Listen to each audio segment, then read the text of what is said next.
दूसरा अध्याय। नारद सनत कुमार संवाद। सौदास या सोमदत्त नामक ब्राह्मण को राक्षसत्व की प्राप्ति तथा रामायण कथा श्रवण द्वारा उससे उद्धार। ऋषियों ने पूछा, महामुने, देवर्षि नारद मुनि ने सनत कुमार जी से रामायण संबंधी संपूर्ण धर्मों का किस प्रकार वर्णन किया था? उन दोनों ब्रह्मावादी महात्माओं का किस क्षेत्र में मिलन हुआ था तथा वे दोनों कहाँ ठहरे थे? नारद जी ने उनसे जो कुछ कहा था वह सब आप हम लोगों को बताइए। सूत जी ने कहा, मुनिवरो, सनकादि महात्मा भगवान ब्रह्मा जी के पुत्र माने गए हैं। उनमें ममता और अहंकार का तो नाम भी नहीं है। वे सब के सब नैष्ठिक ब्रह्मचारी हैं। मैं आप लोगों से उनके नाम बताता हूँ, सुनिए। सनक, सनंदन, सनत कुमार और सनातन ये चारों सनकादि माने गए हैं। वे भगवान विष्णु के भक्त और महात्मा हैं। सदा ब्रह्मा के चिंतन में लगे रहते हैं। बड़े सत्यवादी हैं। सहस्रों सूर्यों के समान तेजस्वी एवं मोक्ष के अभिलाषी हैं। एक दिन वे महातेजस्वी ब्रह्मपुत्र सनकादि ब्रह्मा जी की सभा देखने के लिए मेरु पर्वत के शिखर पर गए। वहां भगवान विष्णु के चरणों से प्रकट हुई परम पुण्यमयी गंगा नदी बह रही थी। उनका दर्शन करके वे तेजस्वी महात्मा उनके जल में स्नान करने को उद्यत हुए। ब्राह्मणों, इतने में ही देवर्षि नारद मुनि भगवान के नारायण आदि नामों का उच्चारण करते हुए वहां आ पहुंचे। वे नारायण, अच्युत, अनंत, वासुदेव, जनार्दन, यज्ञेश, यशपुरुष, राम, विष्णु, आपको नमस्कार है। इस प्रकार भगवान नाम का उच्चारण करके संपूर्ण जगत को पवित्र बनाते और एकमात्र लोक पावनी गंगा की स्तुति करते हुए वहां आए। उन्हें आते देख महातेजस्वी सनकादि मुनियों ने उनकी यथोचित पूजा की तथा नारद जी ने भी उन मुनियों को मस्तक झुकाया। तदंतर वहां मुनियों की सभा में सनत कुमार जी ने भगवान नारायण के परम भक्त मुनिवर नारद से इस प्रकार कहा। सनत कुमार बोले, महाप्राज्ञ नारद जी, आप समस्त मुनीश्वरों में सर्वज्ञ हैं, सदा श्रीहरि की भक्ति में तत्पर रहते हैं। अत आपसे बढ़कर दूसरा कोई नहीं है। इसलिए मैं पूछता हूँ, जिनसे समस्त चराचर जगत की उत्पत्ति हुई है तथा ये गंगाजी जिनके चरणों से प्रकट हुई हैं, उन श्री हरि के स्वरूप का ज्ञान कैसे होता है? यदि आपकी हम लोगों पर कृपा हो तो हमारे इस प्रश्न का यथार्थ रूप से विवेचन कीजिए। नारद जी ने कहा, जो परम से भी परमतर हैं, उन परम देव श्री राम को नमस्कार है। जिनका निवास स्थान अर्थात परमधाम उत्कृष्ट से भी उत्कृष्ट है तथा जो गुण और निर्गुण रूप हैं, उन श्री राम को मेरा नमस्कार है। ज्ञान अज्ञान, धर्म अधर्म तथा विद्या और अविद्या, ये सब जिनके अपने ही स्वरूप हैं तथा जो सबके आत्मरूप हैं, उन परमेश्वर को नमस्कार है। जो दैत्यों का विनाश और नरक का अंत करने वाले हैं, जो अपने हाथ के संकेत मात्र से अथवा अपनी भुजाओं के बल से घृम की रक्षा करते हैं, पृथ्वी के भार का विनाश जिनका मनोरंजन मात्र है और जो उस मनोरंजन की सदा अभिलाषा रखते हैं, उन रघुकुल दीप श्री रामदेव को मैं नमस्कार करता हूँ, जो एक होकर भी चार स्वरूपों में अवतीर्ण होते हैं। जिन्होंने वानरों को साथ लेकर राक्षस सेना का संहार किया है, उन दशरथ नंदन श्री रामचंद्र जी का मैं भजन करता हूँ। भगवान श्री राम के ऐसे ऐसे अनेक चरित्र हैं, जिनके नाम करोड़ों वर्षों में भी नहीं गिनाए जा सकते हैं, जिनके नाम की महिमा का मनु और मुनीश्वर भी पार नहीं पा सकते। वहां मेरे जैसे क्षुद्र जीव की पहुंच कैसे हो सकती है? जिनके नाम के स्मरण मात्र से बड़े बड़े पाप की भी पावन बन जाते हैं, उन परमात्मा का स्तवन मेरे जैसा तुच्छ बुद्धि वाला प्राणी कैसे कर सकता है? जो द्विज घोर कलियुग में रामायण कथा का आश्रय लेते हैं, वे ही कृतकृत्य हैं। उनके लिए तुम्हें सदा नमस्कार करना चाहिए। सनत कुमार जी, भगवान की महिमा को जानने के लिए कार्तिक, माघ और चैत्र के शुक्ल पक्ष में रामायण की अमृतमयी कथा का नवाह श्रवण करना चाहिए। ब्राह्मण सौदास गौतम के शाप से राक्षस शरीर को प्राप्त हो गए थे, परंतु रामायण के प्रभाव से ही उन्हें उस शाप से छुटकारा मिला था। सनत कुमार ने पूछा, मुनि श्रेष्ठ, संपूर्ण धर्मों का फल देने वाली रामायण कथा का किसने वर्णन किया है? सौदास को गौतम द्वारा कैसे शाप प्राप्त हुआ? फिर वे रामायण के प्रभाव से किस प्रकार शाप मुक्त हुए थे? मुने, यदि आपका हम लोगों पर अनुग्रह हो तो सब कुछ ठीक ठीक बताइए। इन सारी बातों से हमें अवगत कराइए, क्योंकि भगवान की कथा वक्ता और श्रोता दोनों के पापों का नाश करने वाली है। नारद जी ने कहा, ब्राह्मण, रामायण का प्रादुर्भाव महर्षि वाल्मीकि के मुख से हुआ है। तुम उसी को श्रवण करो। रामायण की अमृतमयी कथा का श्रवण 9 दिनों में करना चाहिए। सतयुग में एक ब्राह्मण थे जिन्हें धर्म कर्म का विशेष ज्ञान था। उनका नाम था सोमदत्त। वे सदा धर्म के पालन में ही तत्पर रहते थे। वे ब्राह्मण सौदास नाम से भी विख्यात थे। ब्राह्मण ने ब्रह्मवादी गौतम मुनि से गंगा जी के मनोरम तट पर संपूर्ण धर्मों का उपदेश सुना था। गौतम ने पुराणों और शास्त्रों की कथाओं द्वारा उन्हें तत्व का ज्ञान कराया था।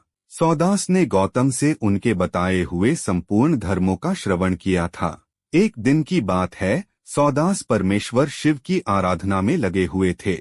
उसी समय वहां उनके गुरु गौतम जी आ पहुंचे, परंतु सौदास ने अपने निकट आए हुए गुरु को भी उठकर प्रणाम नहीं किया। परम बुद्धिमान गौतम तेज की निधि थे।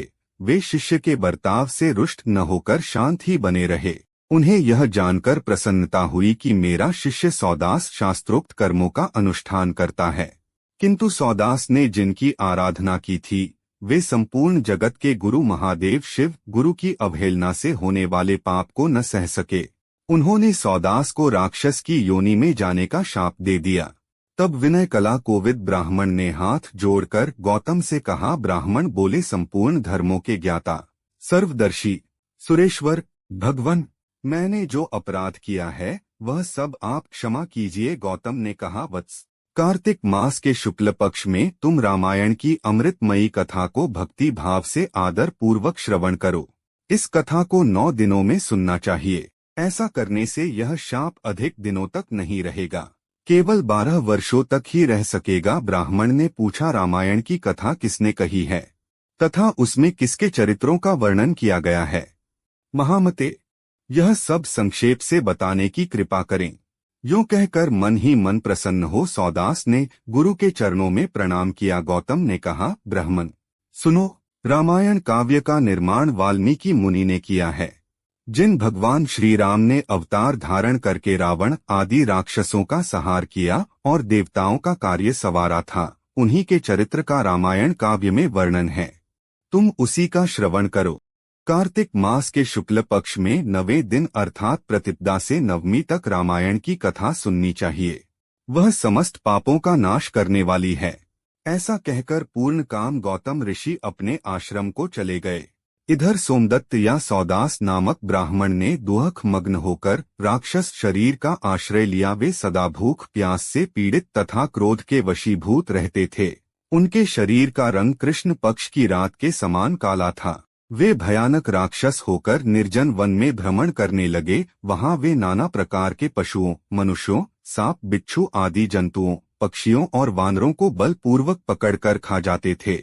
ब्रह्मर्षियों, उस राक्षस के द्वारा यह पृथ्वी बहुत सी हड्डियों तथा लाल पीले शरीर वाले रक्तपाई प्रेतों से परिपूर्ण हो अत्यंत भयंकर दिखाई देने लगी। 6 महीने में ही 100 योजन विस्तृत भूभाग को अत्यंत दुखित करके वह राक्षस पुनः दूसरे किसी वन में चला गया। वहां भी वह प्रतिदिन नर मांस का भोजन करता रहा। संपूर्ण लोगों के मन में भय उत्पन्न करने वाला वह राक्षस घूमता घामता नर्मदा जी के तट पर जा पहुंचा। इसी समय कोई अत्यंत धर्मात्मा ब्राह्मण उधर आ निकला। उसका जन्म कलिंग देश में हुआ था। लोगों में वह गर्ग नाम से विख्यात था। कंधे पर गंगाजल लिए भगवान विश्वनाथ की स्तुति तथा श्रीराम के नामों का गान करता हुआ वह ब्राह्मण बड़े हर्ष और उत्साह में भरकर उस पुण्य प्रदेश में आया था। गर्ग मुनि को आते देख राक्षस सौदास बोल उठा, हमें भोजन प्राप्त हो गया। ऐसा कहकर अपनी दोनों भुजाओं को ऊपर उठाए हुए वह मुनि की ओर दौड़ा, परंतु उनके द्वारा उच्चारित होने वाले भगवान नामों को सुनकर वह उनके निकट नहीं जा सका और दूर ही खड़ा रह गया। उन ब्रह्मर्षि को मारने में असमर्थ होकर राक्षस उनसे इस प्रकार बोला। राक्षस ने कहा, यह तो बड़े आश्चर्य की बात है। भद्र महाभाग, आप महात्मा को नमस्कार है। आप जो भगवान नामों का स्मरण कर रहे हैं, इतने से ही राक्षस भी दूर भाग जाते हैं। मैंने पहले कोटि सहस्र ब्राह्मणों का भक्षण किया है। आपके पास जो नाम रूपी कवच है वही राक्षसों के महान भय से आपकी रक्षा करता है। आपके द्वारा किए गए नाम स्मरण मात्र से हम राक्षसों को भी परम शांति प्राप्त हो गई। यह भगवान अच्युत की कैसी महिमा है महाभाग ब्राह्मण। आप श्री राम कथा के प्रभाव से सर्वथा राग आदि दोषों से रहित हो गए हैं। अत आप मुझे इस अधम पातक से बचाइए मुनि श्रेष्ठ। मैंने पूर्व काल में अपने गुरु की अवहेलना की थी, फिर गुरुजी ने मुझ पर अनुग्रह किया और यह बात कही। पूर्व काल में वाल्मीकि मुनि ने जो रामायण की कथा कही है उसका कार्तिक मास के शुक्ल पक्ष में प्रयत्न पूर्वक श्रवण करना चाहिए। इतना कहकर गुरुदेव ने पुनः यह सुंदर एवं शुभदायक वचन कहा, रामायण की अमृतमयी कथा 9 दिन में सुननी चाहिए। अत संपूर्ण शास्त्रों के तत्व को जानने वाले महाभाग ब्राह्मण, आप मुझे रामायण कथा सुनाकर इस पाप कर्म से मेरी रक्षा कीजिए। नारद जी कहते हैं, उस समय वहां राक्षस के मुख से रामायण का परिचय तथा श्रीराम के उत्तम महात्म्य का वर्णन सुनकर द्विज श्रेष्ठ गर्ग आश्चर्यचकित हो उठे। श्रीराम का नाम ही उनके जीवन का अवलंब था। वे ब्राह्मण देवता उस राक्षस के प्रति दया से द्रवित हो गए और सौदास से इस प्रकार बोले। ब्राह्मण ने कहा, महाभाग राक्षस राज, तुम्हारी बुद्धि निर्मल हो गई है। इस समय कार्तिक मास का शुक्ल पक्ष चल रहा है, इसमें रामायण की कथा सुनो। राम भक्ति परायण राक्षस, तुम श्री रामचंद्र जी के महात्म्य श्रवण करो। श्री रामचंद्र जी के ध्यान में तत्पर रहने वाले मनुष्यों को बाधा पहुंचाने में कौन समर्थ हो सकता है। जहां श्री राम का भक्त है वहां ब्रह्मा, विष्णु और शिव विराजमान हैं। वहीं देवता, सिद्ध तथा रामायण का आश्रय लेने वाले मनुष्य है। अत इस कार्तिक मास के शुक्ल पक्ष में तुम रामायण की कथा सुनो। 9 दिनों तक इस कथा को सुनने का विधान है। अत तुम सदा सावधान रहो। ऐसा कहकर गर्ग मुनि ने उसे रामायण की कथा सुनाई। कथा सुनते ही उसका राक्षसत्व दूर हो गया। राक्षस भाव का परित्याग करके वह देवताओं के समान सुंदर, करोड़ों सूर्यों के समान तेजस्वी और भगवान नारायण के समान कांतिमान हो गया। अपनी 4 भुजाओं में शंख, चक्र, गदा और पद्म लिए वह श्रीहरि के वैकुंठ धाम में चला गया। ब्राह्मण गर्ग मुनि की भूरी भूरी प्रशंसा करता हुआ वह भगवान के उत्तम धाम में जा पहुंचा।